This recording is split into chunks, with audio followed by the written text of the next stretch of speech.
Bom dia a todos. Quem fala aqui é a doutora Nilce Fonseca, presidente da Organização Mundial de Defesa de Direitos Humanos, uma entidade não governamental de defesa dos direitos humanos, embaixatriz e delegada dos direitos humanos, ok? Venho gravar esse áudio falando sobre a questão do marco temporal, orientando juridicamente e mostrando o direito de defesa dos indígenas, ok?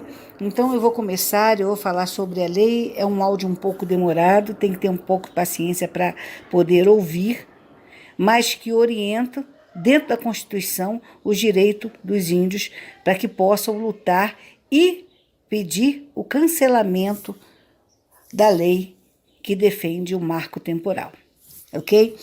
Então vamos lá. A lei de 4.771, de 15 de setembro de 1965, do Código Florestal, o artigo 1º, inciso 2, ela fala o seguinte: as florestas que integram o patrimônio indígena ficam sujeitas ao regime de preservação permanente. Ponto.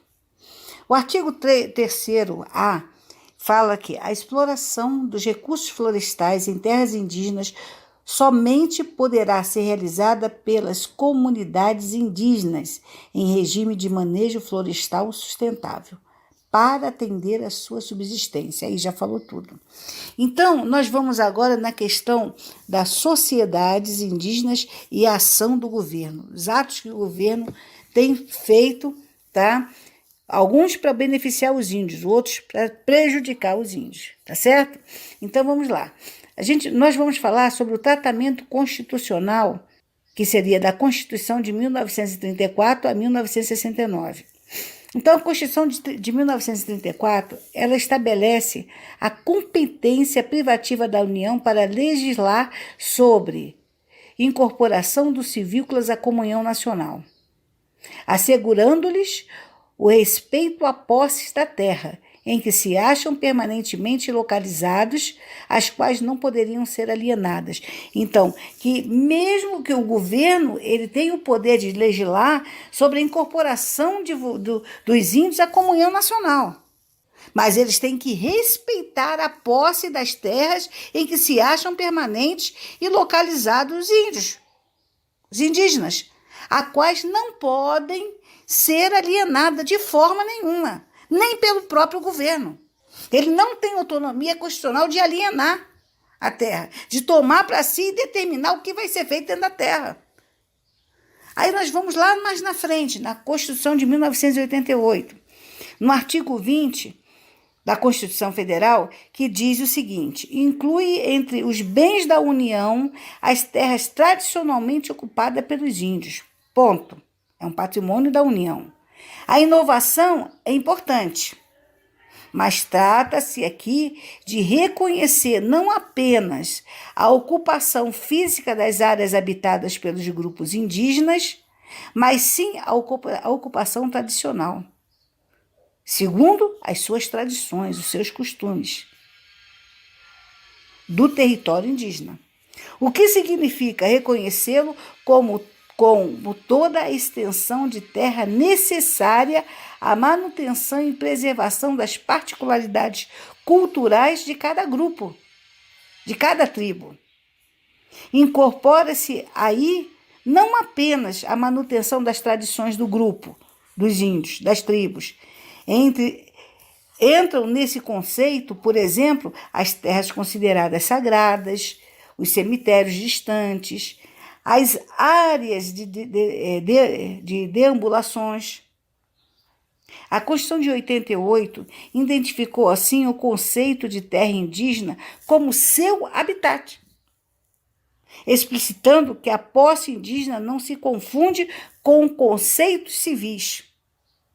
Então, a posse de vocês não pode se confundir com os conceitos civis, com as leis civis comuns. O artigo 22 afirma a competência privativa da União para legislar sobre populações indígenas. Aqui também se verifica uma ruptura importante com relação a constituições anteriores, que se referiam à competência da União para legislar sobre a incorporação dos civícolas à comunhão nacional.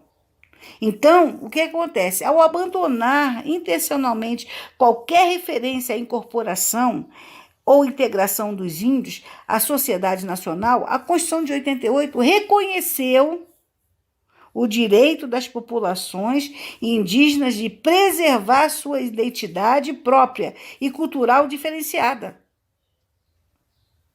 Na tradição constitucional anterior, a condição do índio era vista como um estado transitório, que cessaria necessariamente com a integração. Então, era vista de uma forma, a partir do momento que os índios fizessem a integração nacional e social, acabou, eles perderiam o direito dele.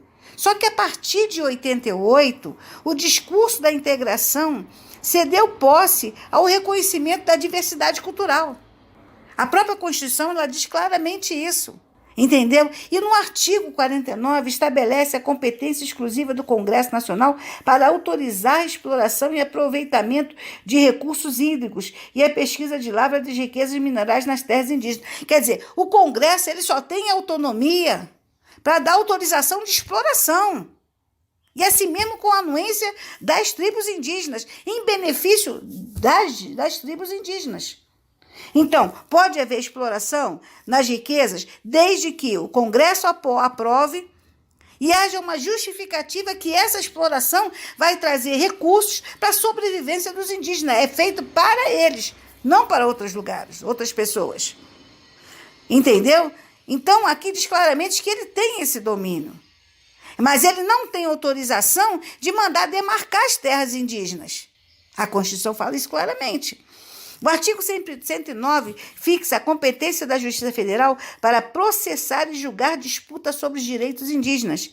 E o artigo 129 inclui entre as funções institucionais do Ministério Público a defesa judiciais dos direitos e interesses das populações indígenas. Acabou. A Justiça Federal ela tem que visar o interesse de vocês e fazer cumprir a Constituição. O artigo 215 assegura às comunidades indígenas o ensino fundamental bilíngue, utilizando de suas linguagens e processos próprios de aprendizagem. O artigo 231, desdobrando-se em 6 parágrafos, e o 232, contendo tudo um capítulo sobre os direitos dos índios, onde resultam os seguintes elementos. Então, nós vamos falar. Resulta o reconhecimento da identidade cultural própria e diferenciada dos grupos indígenas, que seriam suas organizações sociais, seus costumes, suas línguas, suas crenças e tradições, e de seus direitos originários. Ele fala diretamente sobre o direito originário, que é o indigenato. O indigenato é um direito originário dos índios, dos civícolas, sobre as terras que tradicionalmente ocupam. Acabou. O direito de vocês é o quê?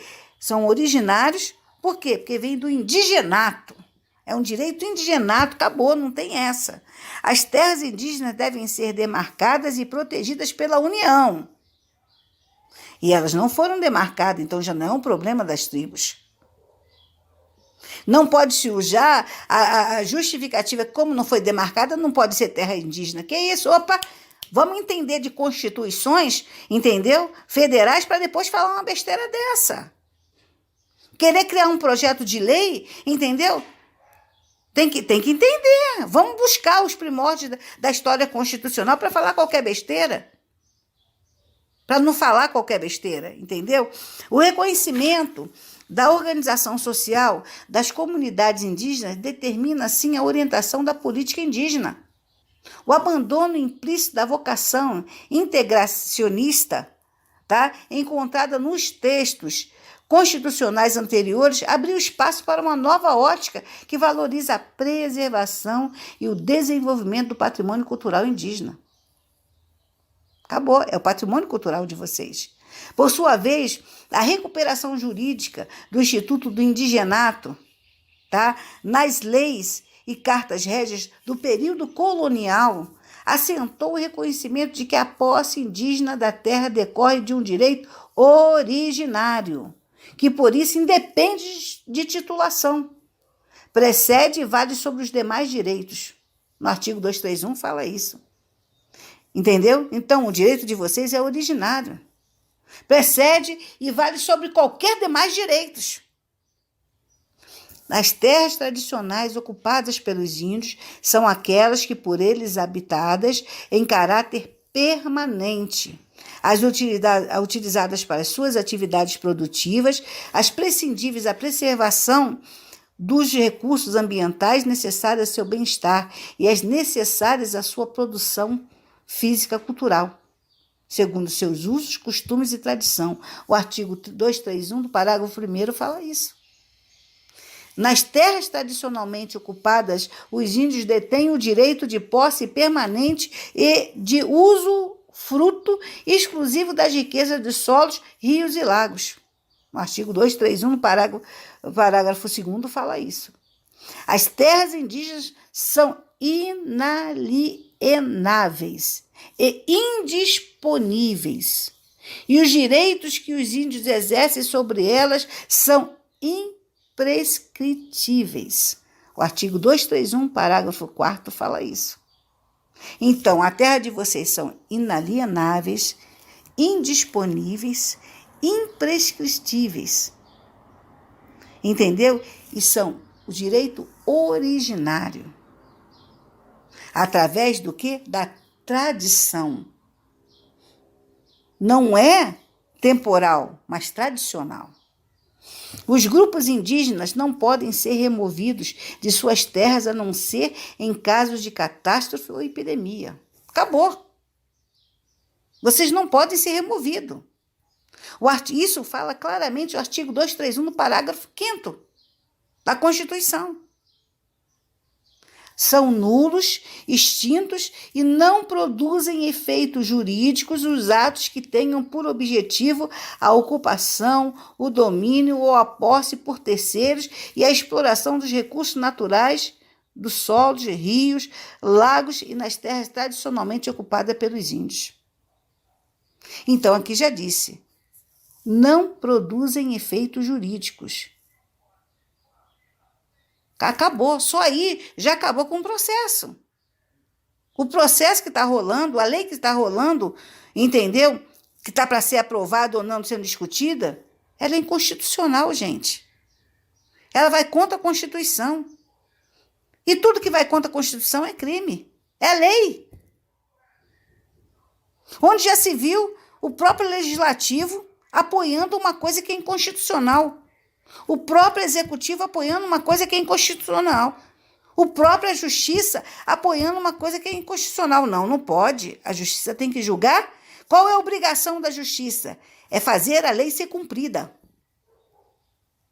A partir do momento que a justiça brasileira não faz com que a lei seja cumprida, ela não está exercendo a sua função de justiça.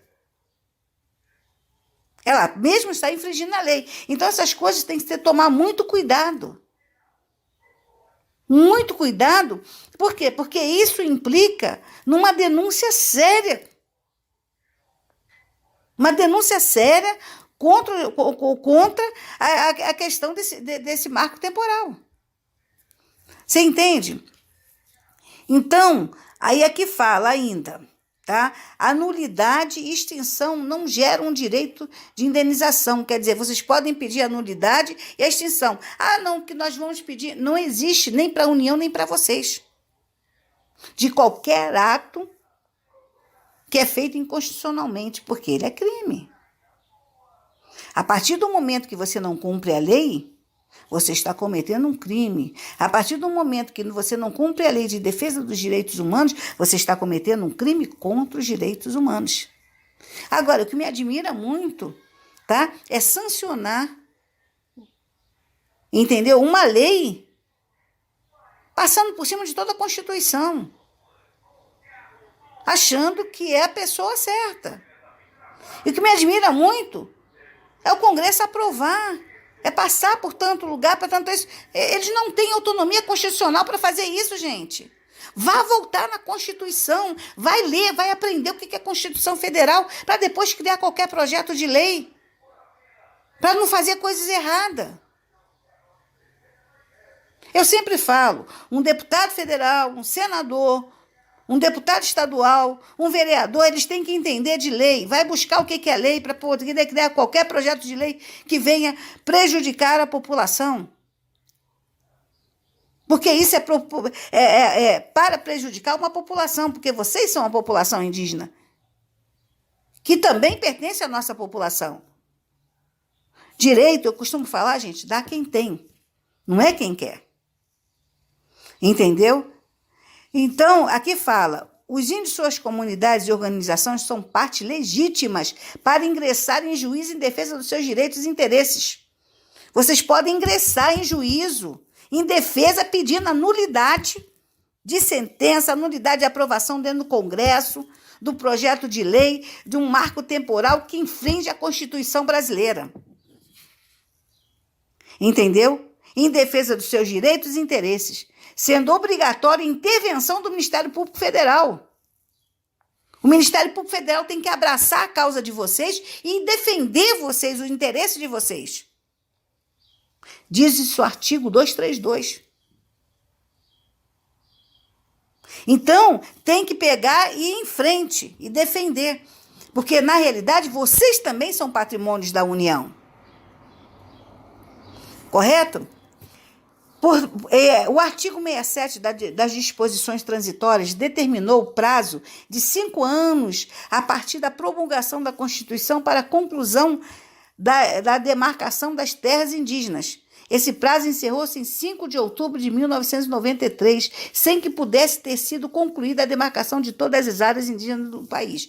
Gente, presta atenção. O artigo 67, tá?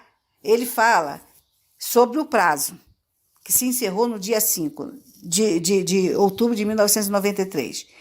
Há quantos anos já se passaram isso? Já caducou. Mas essa demarcação não foi feita para que tirasse os índios, não. Para que regularizasse a situação das áreas indígenas em benefício deles, para que pudessem ser criados projetos sociais para que beneficiasse os índios, os civícolas. E não foi feito. Essa daí não foi feito com a intenção, não, nós vamos demarcar essa terra aqui, que não for demarcada vai deixar de ser indígena. Isso é mentira, a pessoa tem que ler direito a Constituição, tem que entender as entrelinhas, para não falar uma besteira dessa, gente. Tem que ler as entrelinhas. Então, caducou, o governo não pode nem mais pedir a redemarcação. Eles tiveram um prazo. Se dentro daquele prazo não fizeram, paciência. E não pode exigir a saída deles, de vocês.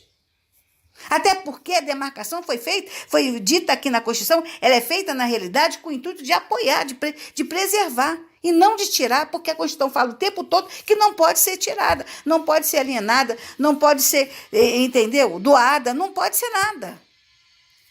Então, ele fala o seguinte... A Lei de 6.001, de 93, ela classifica os direitos, ela classifica, aliás, os índios em isolados, em vias de integração e integrados. Na última categoria, considera-se os incorporados à comunhão nacional e reconhecidos de pleno exercício dos direitos civis, ainda que conservem usos, costumes e tradições características da sua cultura. Aí vocês estão realmente dentro do pleno exercício de direito civil. Mas esta distinção, ela perdeu a sua instrumentalidade, a sua instrumentalidade, tá? A partir da Constituição de 1988. Ela perdeu. Então, essa lei, 6.000 e pouco, ela deixou de existir. Ela perdeu a sua instrumentalidade. A partir do momento que a Constituição de 88 veio refazendo tudo isso. Porque ela diz claramente que as terras indígenas devem ser demarcadas pelo poder público e registradas pela Secretaria de Patrimônio da União, que não teve a competência administrativa de fazer a tempo. O Estatuto proíbe o arrendamento das terras indígenas. Não só o arrendamento, seja o que for. Entendeu? Então, nós vamos ali. Os índios detêm a posse permanente nas terras tradicionais, ocupadas, e o usufruto exclusivo das riquezas naturais ali existentes, que compreende o direito de percepção do produto e de suas explorações econômicas para a sobrevivência dos índios. O reconhecimento da posse indígena independe da demarcação. Gente, o reconhecimento de vocês independe de demarcação. É isso que eu falei, caducou, foi criada a lei simplesmente para que pudesse dar o quê? Os direitos a vocês, e não para tirar vocês da... Então, eles inverteram, eles usaram essa data, esse prazo, essa lei, que é 6.001 de 93, justamente para falar, opa, então vamos aproveitar, vamos inverter a Constituição e falar que eles perderam o prazo. Pelo amor de Deus, é querer subestimar demais a inteligência de uma pessoa, no ser humano. Entendeu? Então, o que acontece aqui? Tá? As terras indígenas podem ser de 3 tipos. Nós vamos falar dos 3 tipos que a terra indígena pode ser. A terra tradicionalmente ocupadas, terras reservadas e terras de domínio comum dos índios ou das comunidades. Aí que eu falo, as terras tradicionalmente ocupadas pelos índios são aquelas de que trata o próprio artigo 1º, tá? Não, parágrafo 1º do artigo 231 da Constituição Federal. Em princípio, não se confunde com outros tipos previstos no Estatuto. Acabou, não se confunde, cara. As áreas reservadas são aquelas destinadas pela União à posse e à ocupação pelos índios. Podem tomar a modalidade de reservas indígenas, parques indígenas, ou colônias agrícolas indígenas, ou território federal indígena. As terras de domínio indígena são aquelas de propriedade plena do índio ou da comunidade indígena, adquirida de conforme a legislação. Por exemplo, se você tem até 50 hectares, você já pode pedir o uso capião indígena. Não sei se alguém já ouviu falar em uso capião indígena, mas ele existe. A Constituição fala isso claramente. Inclusive eu aconselho, entendeu? Que a partir desse momento que houve essa lei de marco temporal, cabe, sim, os índios, as tribos se reunirem, todas no Brasil, e entrar pedindo o uso capião indígena de todas as áreas. E o governo tem que dar o uso capião, porque a Constituição fala isso. Você entendeu? Então, o que acontece? O órgão federal de proteção aos índios é responsável pela gestão do patrimônio indígena, que inclui, dentre outros bens, as terras permanentes ao domínio dos grupos indígenas, o usufruto das riquezas naturais nas áreas reservadas e nas terras tradicionalmente ocupadas. Acabou. Esse órgão tem que ter competência para poder fazer e brigar pelos seus direitos, o que não está fazendo, que é a FUNAI. A gestão do patrimônio indígena deve propiciar a participação dos grupos indígenas. Quer dizer, toda gestão tem que ser o quê? Tem que ser feita com vocês, com grupos indígenas, com as tribos. Entendeu? Ou lhe ser inteiramente confiada caso demonstre capacidade efetiva para tanto, para uma entidade. Vocês podem criar uma entidade única em que vai buscar os interesses de vocês. Isso é viável. É constitucional. Está dentro da Constituição. Vocês não vão fazendo nada de errado. Entendeu? Na Constituição Federal de 1967, emendada a Constitucional número 1 de 1969, o artigo 198, ele fala: as terras habitadas pelos civícolas são inalienáveis nos termos que a lei federal determinar, e eles cabendo a sua posse permanente e ficando reconhecido o seu direito ao usufruto exclusivo das riquezas naturais e de todas as utilizadas nelas existentes. No inciso 1, diz o seguinte: ficam declaradas a nulidade e a extinção dos efeitos jurídicos de qualquer natureza que tenha por objetivo o domínio, a posse e a ocupação das terras habitadas pelos civícolas. O que significa? Nem a União tem autonomia constitucional, tá? E nem a Justiça para poder determinar que seja feito esse marco temporal, que essa lei passe, que seja aprovada. Por quê? Porque se eles fizerem isso, eles estão infringindo as Constituições federais. E qual é a função dos tribunais? É fazer com que a lei seja cumprida. A partir do momento que eles não já criam outro caminho e não fazem com que a lei seja cumprida, eles mesmos estão cometendo erro constitucional. Então, a obrigação é fazer com que a lei seja cumprida. Se a lei diz claramente, tá, que são declaradas de nulidade e extinção os efeitos jurídicos, significa que esses processos jurídicos não têm nem que seguir a caminho. Ele já tem que ser arquivado. Não tem nem que ser votado, porque ele já está errado por natureza. Ele já está errado desde a origem dele, desde quando foi criado. Então, a Carta Régia de 9 de março de 1718, ela fala claramente, os índios são livres e isentos de minha jurisdição, que os índios não podem ser obrigados a saírem de suas terras para tomarem um outro modo de vida,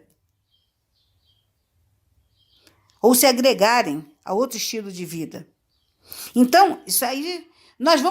eu já estou lendo desde as constituições primórdias da história. E todas elas falando sempre da mesma coisa. Inclusive a de 88. E nenhuma lei, seja ela qual for, nenhum decreto, nenhuma portaria, pode sobrepor as constituições brasileiras. Principalmente a de 88, porque ela é magna. Todas são. Entendeu? Então, aí agora eu vou falar para vocês sobre o indigenato. O indigenato, nele, ele fala o seguinte: os dispositivos constitucionais sobre a relação dos índios com suas terras e o reconhecimento de seus direitos originários sobre elas nada mais fazem do que consagrar e consolidar o indigenato. Quer dizer, os dispositivos constitucionais, as leis constitucionais com relação aos índios, eles nada mais fazem do que reconhecer os direitos originários de vocês. Entendeu? Sobre elas, e nada mais fizeram do que consagrar e consolidar o indigenato. Consolidou o indigenato, gente. Velha e tradicional instituição jurídica luso-brasileira, que deita suas raízes já nos primórdios, nos primeiros tempos da colônia, quando o alvará de número 1 de abril de 1680, confirmado pela lei de 6 de junho de 1755, firmara o princípio de que, nas terras outorgadas e particulares, seria sempre reservado o direito dos índios, primários e naturais senhores dela. Acabou. Desde suas origens. Desde os seus antepassados. Entendeu? As terras do indigenato, sendo terras congenitamente possuídas, quer dizer, elas já estão definidas, não tem que se questionar. Não são devolutas. Não podem colocá-las como terras devolutas porque vocês já existiam antes. Elas são reservas naturais, mas não terras devolutas. Terra devoluta é quando não tem habitante nenhum. E vocês habitavam na terra já de primórdios. Isto são originalmente reservadas. Por que são reservadas? Porque vocês já existiam dentro delas. Na forma do alvará de 1º de abril de 1680, por dedução da própria lei de 1850, do artigo 24, inciso 1, do decreto de 1854, já declarou tudo isso. Ou tradicionalmente, quando ele se refere tradicionalmente, o tradicionalmente refere-se não a uma circunstância temporal como eles estão querendo colocar, não por questão de tempo, tá? Mas ao modo tradicional. Então, a questão da permanência de vocês na Terra não se confunde a questão do marco temporal, da circunstância temporal, do tempo em que você estava ali, mas sim do modo tradicional. E se formos colocar a questão de tempo, vocês estão lá desde a descoberta do Brasil. Por quê? Porque já havia o quê? Os seus antepassados. Entendeu? Então, como se trata da questão tradicional dos índios ocuparem e utilizarem as terras, ao modo tradicional de produção. Enfim, ao modo tradicional de como eles se relacionam com a terra, já que há comunidades mais estáveis e outras menos estáveis, e as que têm espaços mais amplos e as que se deslocam e etc. Então, eu dizer que tudo se realiza segundo seus usos, costumes e tradições. As terras indígenas são originariamente reservadas e não são sujeitas a qualquer tipo de aquisição, seja decorrente de ato negocial ou de uso capião. O alvará I de 4 de 1680, a lei de 1850, o decreto de 1854, artigo 24, inciso 1 da Constituição Federal de 1891, 1934, 1946, 1967, 1969, de 1988, fala claramente isso, gente. Fala claramente isso. Deve-se, por consequente, atentar para os usos, costumes e tradições tribais. Então, antes da pessoa criar esse projeto de lei temporal, ele teria que ter visto isso na Constituição. Mas não viu. Meteu os pés pela mão e vamos jogar, se der cola, ficou. Nós vamos fazer a festa da farra do boi. A realidade é essa. Entendeu? Então, Então, falo o seguinte: para que se possa dar ao texto constitucional o seu sentido próprio e uma aplicação prática, é indispensável ajustar ao conceito de habitação e ao sistema de vida dos civícolas e suas naturezas mais ou menos nômades. Então, o que acontece? Não adianta eles quererem enquadrar vocês dentro da questão de habitação. Vocês estão fora da questão de habitação. Você entendeu? Vocês estão dentro da questão tradicional, originária. Entendeu? Então, deixa eu ver aqui que eu já me perdi. Conceito cultural, objetivo, Constituição, importância da caça, da pesca e dos indígenas. O objetivo da Constituição Federal é que ali permaneçam os traços culturais dos antigos habitantes, não só para a sobrevivência dessas tribos, como para estudos dos etnólogos e para outros efeitos de natureza cultural e intelectual do país. É a nossa tradição, é a nossa cultura, gente. É nossas raízes. Entendeu? Então, é a nossa raiz, é a nossa cultura. Não está em jogo propriamente um conceito de posse. Entenda isso. Não está em jogo propriamente o conceito de posse, nem de domínio, muito menos de domínio, no sentido civilista dos civícolas. Não existe isso. Não está em conceito de posse nem de domínio no sentido civilista dos civícolas. Trata-se do seu habitat, do habitat de um povo, que está em jogo. O fundamento do direito dos civícolas repousam no indigenato. Então, o fundamento do direito de vocês se repousa no indigenato, que não se caracteriza como direito adquirido, mas congênito. Não é um direito adquirido, mas é congênito. Isso é bem claro, gente. O fundamento... Não, aqui. É indubitável, portanto, que a região permaneça habitada de grupos indígenas. Entendeu? Então, existem índios na região. Certamente não há necessidade de se criar reservas por forças do decreto de lei federal, promulgado na Constituição, nem tampouco dos postos indígenas ali instalados. Se estes forem desativados ou entrarem em processo de decadência, deverá exclusivamente ao quê? A pressão que vocês estão tendo, externas, má administração da FUNAI e da Secretaria de Patrimônio da União, violência física, como já tenho recebido muitas denúncias sobre violência física contra os índios, violências psicológicas E o mais forte ainda, a incúria oficial. A incúria oficial, gente. E nunca a ausência da população indígena. Então, se vocês estão sendo tirados de lá, não é por causa da falta da ausência por causa da ausência da população indígena nas suas reservas, mas sim por esses outros que eu elenquei aqui. Se esta for confirmada, aliás, se esta for confinada numa civilização comum e tiver sua cultura e sociedade grandemente desfigurados pelo benefício do desenvolvimento de energia e etc, etc, tal significará a perda de sua identidade original e a ligação à terra.